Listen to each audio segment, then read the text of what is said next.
Budget, क्योंकि उम्मीदों वाला बजट आने वाला है। आम जनता की उम्मीदों पर कितना खरा उतरेगा बजट, इस पर सबकी निगाहें रहेंगी। 11 बजे पिक्चर साफ होनी शुरू होगी।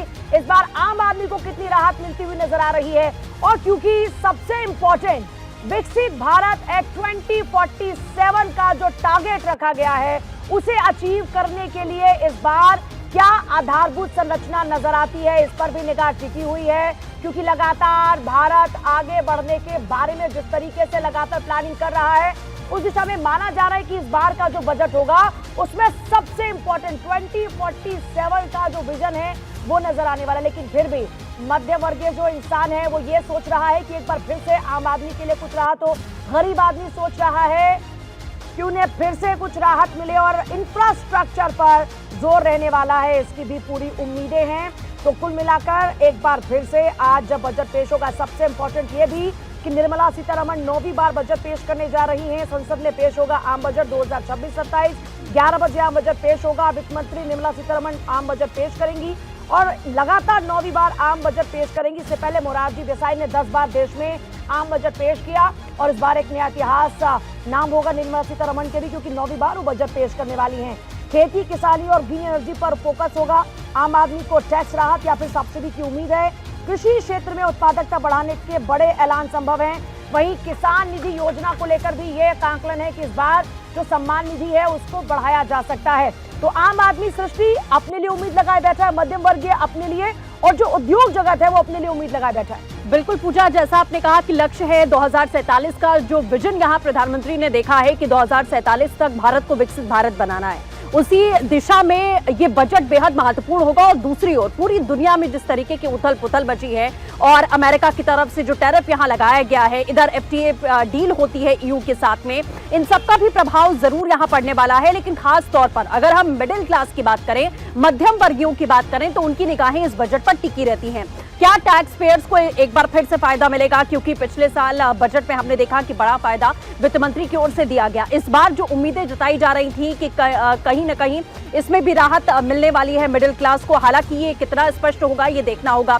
सबसे बड़ी बात है कि देखना होगा कि बजट ये दूरदर्शी होगा या फौरी राहत का होगा, कि कुछ ऐसे ऐलान किए जाएंगे जो तुरंत आपको राहत मुहैया करवाएंगे, या फिर ध्यान इस पर केंद्रित रहेगा कि आपको दूरदर्शिता कैसे देश के विकास के लिए ये बजट महत्वपूर्ण हो। खास बात यह है कि खेती और किसानों का पूरा फोकस रहने वाला है, क्योंकि आप देखिए कि भारत एक ऐसा देश है जो किसानों पर निर्भर करता है, और फार्मिंग सेक्टर हमारा कितना मजबूत होने वाला है इस बजट में, उस पर भी ध्यान रहेगा।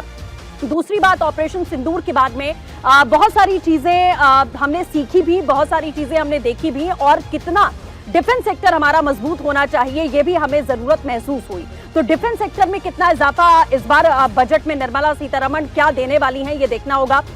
रेल की अगर बात करें तो रेल बजट कितना बढ़ने वाला है ये भी देखना होगा। तो कुल मिलाकर देखा जाए तो हर मिडिल क्लास व्यक्ति इसी बात का इंतजार कर रहा है कि उसकी जेब पर कितना असर पड़ेगा। बिल्कुल सृष्टि, आपने सही कहा। और देखिए सबसे बड़ी बात है कि अलग अलग सेक्टर्स को लेकर हम बात कर रहे हैं कि किस सेक्टर में कितनी राहत सरकार की तरफ से दी जाएगी। पिछले साल यानी कि 2025 में हमने देखा कि सैलरी क्लास को बहुत राहत दी गई। 12 लाख तक की जो सैलरी थी उस पर कोई टैक्स नहीं लगाया गया। तो क्या इसको अब सरकार बढ़ा सकती है, क्या इसको 13 लाख कर सकती है, ये देखना होगा। किसानों का जिक्र हम कर रहे हैं, जिस तरीके से PM किसान सम्मान निधि की हम बात करते हैं, तो क्या वो जो 3000 से है अभी तक जो किसानों को पैसा दिया जाता है, इसे 6000 किया जा सकता है, क्योंकि पिछले 3 साल से ये बात कही जा रही है। इसके बाद एजुकेशन सेक्टर सबसे इंपॉर्टेंट इसीलिए हो जाता है क्योंकि इस देश की नींव एजुकेशन पर है। हम कहते हैं कि हमारा देश बढ़ेगा, लेकिन वो कैसे बढ़ेगा? वो तभी बढ़ेगा जब इस देश का बच्चा बच्चा पढ़ेगा, और जो हमारी एजुकेशन है वो कैसे और ज्यादा अच्छी होगी। AI का हम जिक्र करेंगे। AI को लेकर एक बबल है, तो क्या वो जो बबल है उसको लेकर सरकार ने कुछ सोचा है? एक अलग सा बजट AI को लेकर आएगा, क्योंकि ये भी कहा जा रहा है एक तरफ तो AI हमारे लिए अच्छा है, लेकिन लोग ये भी कहते हैं कि उससे नौकरियां जाएंगी। वाकई क्या नौकरियां जाएंगी या ज्यादा नौकरियां इससे आएंगी, ये हमें देखना होगा। तो तमाम ये चीजें हैं जिन पर देखना होगा आकांक्षा कि सरकार का कितना फोकस होता है जाहिर तौर पर। और हम अगर आप देखेंगे दुनिया जिस तरह से अभी इस वक्त खासतौर पर मिडिल ईस्ट की जब हम बात करते हैं तो आप देख रहे हैं लगातार तनाव बना हुआ है और उसी का इम्पैक्ट है कि कई ऐसे राष्ट्र हैं जिनकी इकोनॉमी पर नेगेटिव इम्पैक्ट उसका देखने के लिए मिल रहा है। लेकिन सबसे बड़ी बात यह है कि आप अगर देखेंगे तो भारत लगातार तेजी से बढ़ती हुई अर्थव्यवस्था है। जीडीपी ग्रोथ इस बार ये कहा जा रहा है कि 7.4% रहने का अनुमान है। यानी इन हालातों में भी जब भारत तेजी से ग्रो कर रहा है तो उस वक्त जब आज देश का एक बार फिर से बजट पेश होने जा रहा है